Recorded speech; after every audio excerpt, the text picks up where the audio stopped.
Hello and welcome guys on another Chris Recommends video.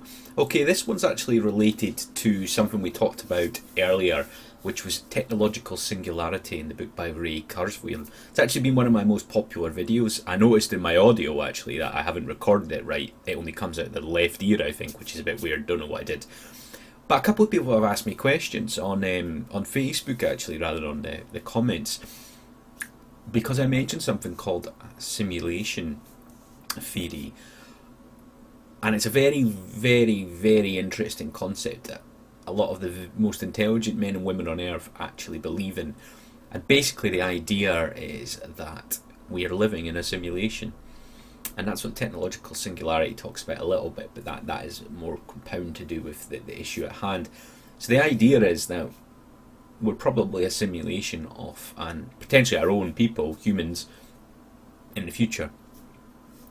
And I'm going to recommend a short book to read about, but my understanding is the concept, and it might not be quite in line with the book I'm going to suggest here, but the concept is that humans or another race or whatever is advanced at such a rate, like we are right now. You know, if you look at Moore's laws, which we've talked about before, it's pretty much not going to matter, because we're going to advance beyond that at a faster rate, and the technology is changing, so Moore's law is a little bit less relevant now.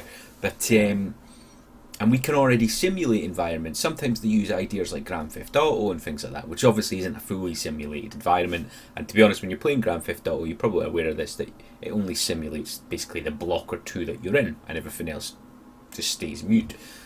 There is a few other games that do it better than Grand Theft Auto, to be fair, but that's the idea. So they're saying that in 40 years, 50 years, 100 years, can you imagine us in 1,000 years? Imagine that, the sort of things that we could simulate in 1,000 years. Could we simulate the Earth in real time? I think the answer is yes. I think 1,000 years might be exaggerating the need. It might be something more like 100 years.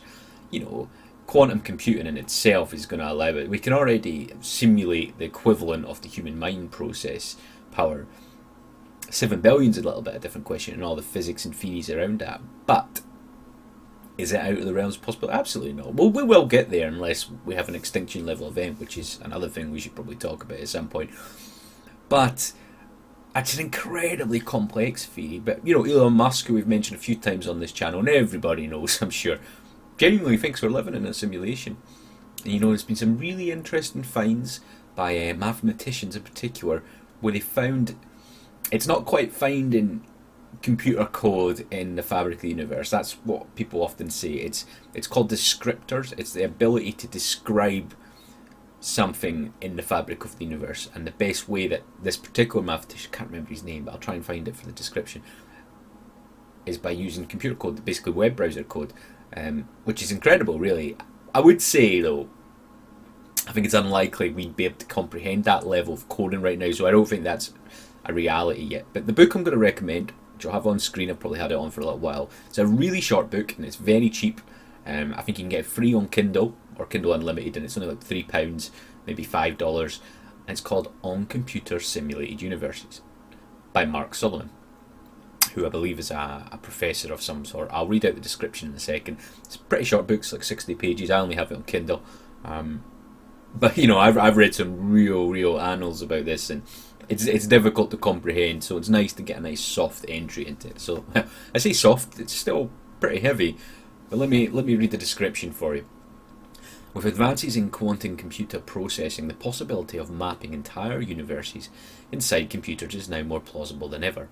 Seth Lloyd, the director of the Center for Extreme Quantum Information Theory at MIT, wrote that a quantum computer with a 300-qubit processor could instantaneously perform more calculations than the number of atoms contained in our universe.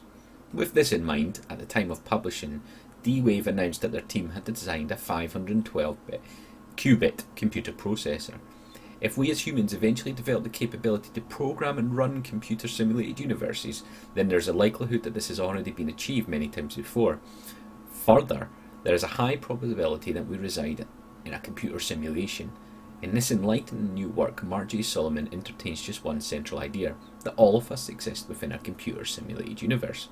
With this one concept, the author works through a reasonable set of observations, repercussions, and predictions. The book will expand your thinking on the structure and the nature of the universe, as well as your accepted notions of reality itself. And what I find, there's so many conspiracy theories about all sorts of things about this, but what I find extremely interesting about the simulation theory, A, it's practical. B, it doesn't really matter, because if we are living in a simulated universe, do we lack free will? I don't think so. I think the concept would be that we are completely unique and independent entities within it. It annoys me, the idea of it, I'll be honest. Kind of like the idea of thinking about infinity. But does it change anything? Probably not, other than somebody could be watching and playing with you all the time. And see, a lot of the most intelligent minds on our planet actually believe this is either a possibility or it is a thing. And for me, that's just mind-boggling. Absolutely mind-boggling. But please check this book out. I'll obviously put the description again. This isn't a commission. These are not the sort of books I'd recommend if I was on commission, I'm thinking. But anyway, it's called On Computer Simulated Universes by Mark Solomon. As I say, it's very, very cheap. It doesn't have many reviews, but I suppose it's not really the sort of book that people pick up and read very often. But I heavily recommend it. And we're going to keep going down this sort of alleyway. We went from technological singularity to simulated universes, and we'll probably touch on a few other tech-associated, future tech, but not a million years away, like 10, 20 years away technology. I've got a few ideas, so hopefully you'll enjoy that. Anyway, folks, thank you.